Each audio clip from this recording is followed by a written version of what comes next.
step in there and spar? Just obviously can't give too much, but just what was that like? A lot of IQ, a lot of world titles, a lot of divisions were being shared in that ring with Dre and with Terence. Yeah, obviously Dre hasn't been fighting at a high level. He's been out of the ring for a while, but just how like I said, his mind. He was able to be able to make Bud think in there, be able to make Bud have to move certain places and things like that. What's up, bro? So, it was a good, like I said, it was a thinking match. They weren't even trying to kill each other. Right. But sometimes in camp you need that. You need somebody to make you think, make you get a little uncomfortable. Get comfortable with being uncomfortable. So, Dre kind of provided a little bit of that. A lot of people have a lot of questions when they're questioning Bud right now. Not that he's pound for pound, but people talk about the inactivity and the age. You being a former fighter yourself and now a trainer, could you attest to that? Well, one thing that Bud is in that school of, Bernard Hopkins and Mayweather, where they live out boxing outside of the ring. He doesn't, he don't drink, he don't smoke, he don't partake in things that a lot of fighters that you see, they party, they're living a rapper's lifestyle per se.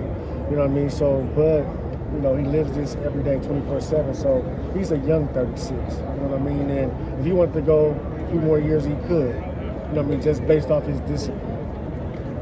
Coach, we've talked about Bud not getting his flowers through the years. As the last couple of years, obviously a lot since the Spence fight. I feel like the public more and more has given him his just due.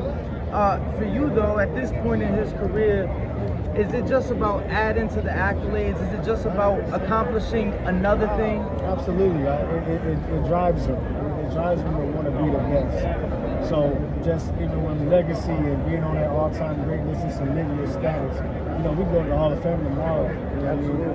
But it's just another added, trinket to his resume, and that drives him. He's self-motivated, like I said. Very competitive. So people that probably think, oh, he's flipping, he might not care, or he's look at this guy. No, he's not. So he'll be ready come tomorrow. What do you tell fight fans who obviously he has to get past Madrimov's out tomorrow night, but they want to see him against? Okay. They want to see him, move up to 168 and face obviously Canelo Álvarez. Do you think they should just slow down the road at that point? I don't want to talk about Canelo just yet. You catch me during that fight week, and we can talk about Canelo. We're just purely focused on Madrimov, but back to Canelo, that'll be a great. That'll be something great in the future. But we got to take care of business Saturday night. Speaking of Madrimov, obviously, just a few fights with Matchroom, but he came out from the gates, kind of like a Lomachenko, getting a quick title. How would you rank that opponent just at 154? He's a very good opponent for a fighter to have a world championship with 10 fights. That should tell you something about his class and his, who he is. So with that being said, he's young, he's strong, he's hungry. He's very fast on his feet. He got, he's very good dimensions to his game. So, that's the person that you got to really take serious. You got to really dot your I's and you got to cross your T's. We've seen that power, obviously 147 for Crawford, now moving up, 154. Do you think that power is going to carry as well? He's definitely going to carry. He's definitely going to carry that power. He's definitely going to get his respect. What could we expect?